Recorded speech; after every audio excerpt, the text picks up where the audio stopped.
দীর্ঘ ৪ দশকেরও বেশি সময় ধরে বাংলাদেশের রাজনীতিতে অন্যতম প্রধান চরিত্র খালেদা জিয়া। গৃহবধূ থেকে রাজনীতিতে নেমে ১০ বছরের মধ্যেই ক্ষমতায় নিয়েছিলেন বিএনপিকে। বিএনপির প্রতিষ্ঠাতা এবং রাষ্ট্রপতি জিয়াউর রহমানকে ১৯৮১ সালে যখন হত্যা করা হয়, সে সময় বিপর্যস্ত বিএনপিকে টিকিয়ে রাখতে খালেদা জিয়া দলের হাল ধরেছিলেন। তবে বিএনপির সাথে জামায়াতে ইসলামী সহ ধর্মভিত্তিক বিভিন্ন দলের ঘনিষ্ঠ সম্পর্ক সহ বিভিন্ন বিষয় নিয়ে সমালোচনাও ছিল।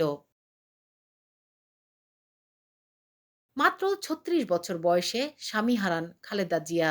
তখন তিনি একজন সাধারণ গৃহবধূ ছিলেন। তারেক রহমান এবং আরাফাত রহমান ২ সন্তান নিয়েই ছিল তার সংসার। তার পুরো নাম ছিল খালেদা খানম, আর পরিবারের সদস্য এবং আত্মীয় স্বজনের কাছে ডাকনাম ছিল পুতুল। জিয়াউর রহমান ১৯৬০ সালে যখন পাকিস্তান সেনাবাহিনীতে একজন ক্যাপ্টেন ছিলেন, তখন তাদের বিয়ে হয়। বিয়ের পরই তার স্বামীর নামের সাথে মিলিয়ে খালেদা জিয়া নাম নিলে রাজনীতিতে নামার পরই তিনি পরিচিত হন খালেদা জিয়া নামে। খালেদা জিয়া বিএনপিতে যোগ দেন ১৯৮৩ সালের ৩রা জানুয়ারি। প্রথমে তিনি দলের ভাইস চেয়ারম্যান হন। পরের বছর ১৯৮৪ সালের ১০ই মে বিএনপির চেয়ারপারসন নির্বাচিত হন খালেদা জিয়া। খালেদা জিয়ার জন্ম ১৯৪৬ সালের ১৫ই অগস্ট তৎকালীন ব্রিটিশ ভারতের জলপাইগুড়িতে। বাবার নাম ইস্কান্দর মজুমদার এবং মায়ের নাম তৈয়বা মজুমদার। তাদের আদি ভিটা ছিল ফেনী জেলার ফুলগাজী উপজেলার এবং তারা স্থায়ীভাবে বসবাস করেছেন দিনাজপুর শহরের মুদিপাড়া এলাকায়। ৫ ভাই বোনের মধ্যে খালেদা জিয়া ছিলেন তৃতীয়। তার বড় ২ বোন এবং ছোট ২ ভাই।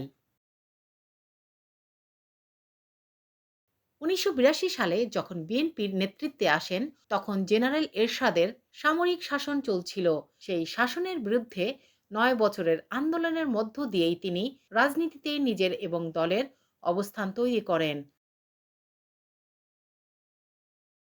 বিএনপির নেতৃত্ব নেয়ার পরের বছর ১৯৮৩ সালে তিনি ৭ দলীয় ঐক্যজোট গঠন করে এরশাদের শাসনের বিরুদ্ধে আন্দোলনে নেমেছিলেন। ১৯৮৬ সালে আওয়ামী লীগের জোট এরশাদ সরকারের অধীনে সংসদ নির্বাচনে অংশ নিয়েছিল। তবে বিএনপির জোট নির্বাচনে অংশ না নিয়ে ৯ বছর রাজপথের আন্দোলনে থাকায় খালেদা জিয়া আপসহীন নেত্রী হিসেবে পরিচিতি পেয়েছিলেন। এরশাদ সরকার বিরোধী আন্দোলনে খালেদা জিয়া গ্রেফতার হন ৩ বার। এরশাদ সরকারের পতনের পর ১৯৯১ সালের ২৭ ফেব্রুয়ারি সব দলের অংশগ্রহণে নির্বাচনের মাধ্যমে খালেদা জিয়ার নেতৃত্বে বিএনপি ক্ষমতায় আসে। তিনি বাংলাদেশের প্রথম নারী প্রধানমন্ত্রী হয়ে ইতিহাস গড়েন। ৫টি আসনে প্রতিদ্বন্দ্বিতা করে সবকটি আসনেই নির্বাচিত হয়েছিলেন তিনি। খালেদা জিয়ার নেতৃত্বে বিএনপির প্রথম মেয়াদে সরকার গঠনের সময় দেশে আবার সংসদীয় সরকার ব্যবস্থা চালু হয়। দীর্ঘ ১৬ বছর পর ফিরে আসে সংসদীয় সরকার। ১৯৯৬ সালের ১৫ই ফেব্রুয়ারি এক দলীয় নির্বাচনের মাধ্যমে ষষ্ঠ সংসদ গঠন করে খালেদা জিয়া আবার প্রধানমন্ত্রী হয়েছিলেন। সে সময় সংসদ ভেঙে দিয়ে খালেদা জিয়া তত্ত্বাবধায়ক সরকারের কাছে ক্ষমতা হস্তান্তর করেছিলেন।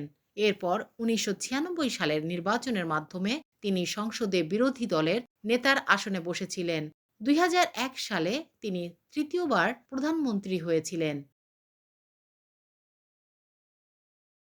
২০১৪ সালের নির্বাচন বর্জন করে বিএনপি সংসদে প্রতিনিধিত্ব হারিয়েছিল। এরপর দীর্ঘ সময় ক্ষমতার বাইরে থেকে তাকে জেলেও যেতে হয়। খালেদা জিয়া জেলে গিয়েছিলেন ২০০৭ সালের তত্ত্বাবধায়ক সরকারের সময়ে। আওয়ামী লীগ সরকারের সময়ে খালেদা জিয়া জেলে গিয়েছিলেন ২০১৮ সালের ৮ই ফেব্রুয়ারি। তখন তার ১৭ বছরের সাজা হয় জিয়া অরফানেজ ট্রাস্ট এবং জিয়া চ্যারিটেবল ট্রাস্ট সম্পর্কিত দুর্নীতির ২টি মামলায়। তবে ২ বছরের বেশি সময় জেল খেটে অসুস্থতার কারণে আওয়ামী লীগ সরকারের নির্বাহী আদেশে বিভিন্ন শর্তে মুক্তির পর তিনি গুলশানের বাসায় ওঠেন। এরপর খালেদা জিয়া দৃশ্যমান কোনো রাজনৈতিক কর্মকাণ্ডে অংশ নেননি। গুলশানের বাসভবনে অসুস্থ হয়ে পড়লে খালেদা জিয়াকে একাধিকবার হাসপাতালে ভর্তি করা হয়েছিল। এক পর্যায়ে চিকিৎসকরা জানান তিনি লিভার সিরোসিসে ভুগছেন। এছাড়া তার ডায়াবেটিস, আর্থাইটিস, কিডনি ও হৃদরোগের জটিল সমস্যা রয়েছে।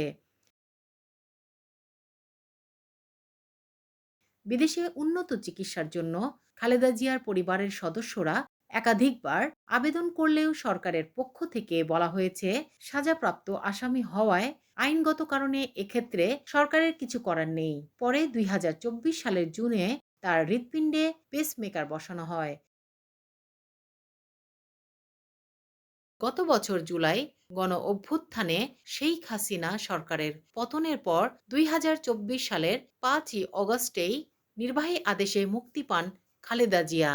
এরপর চলতি বছরের জানুয়ারিতে চিকিৎসার জন্য লন্ডন গিয়েছিলেন খালেদা জিয়া। লন্ডনে ৪ মাস থেকে দেশে ফেরার পরেও খালেদা জিয়াকে কয়েকবার হাসপাতালে যেতে হয়। ২০২৪ সালের অগস্টে গণ আন্দোলনের মুখে শেখ হাসিনা ক্ষমতাচ্যুত হয়ে ভারতে পালিয়ে যাওয়ার পর নির্বাহী আদেশে মুক্তি পান খালেদা জিয়া। এরপর তাকে সীমিত পরিসরে দলের রাজনৈতিক কর্মকাণ্ডে এবং রাষ্ট্রীয় ও কূটনৈতিক অনুষ্ঠানে যোগ দিতে দেখা গেছে। সবশেষ ২১শে নভেম্বর সশস্ত্র বাহিনী দিবসের অনুষ্ঠানে যোগ দিতে রওনা দিয়ে গাড়িতে উঠেই অস্বস্তি বোধ করছিলেন তিনি। পরে শ্বাসকষ্ট হলে ২৩শে নভেম্বর তাকে জরুরি ভিত্তিতে হাসপাতালে নেওয়া হয়। এরপর দীর্ঘ চিকিৎসার পর ৮০ বছর বয়সে মঙ্গলবার না ফেরার দেশে চলে যান খালেদা জিয়া।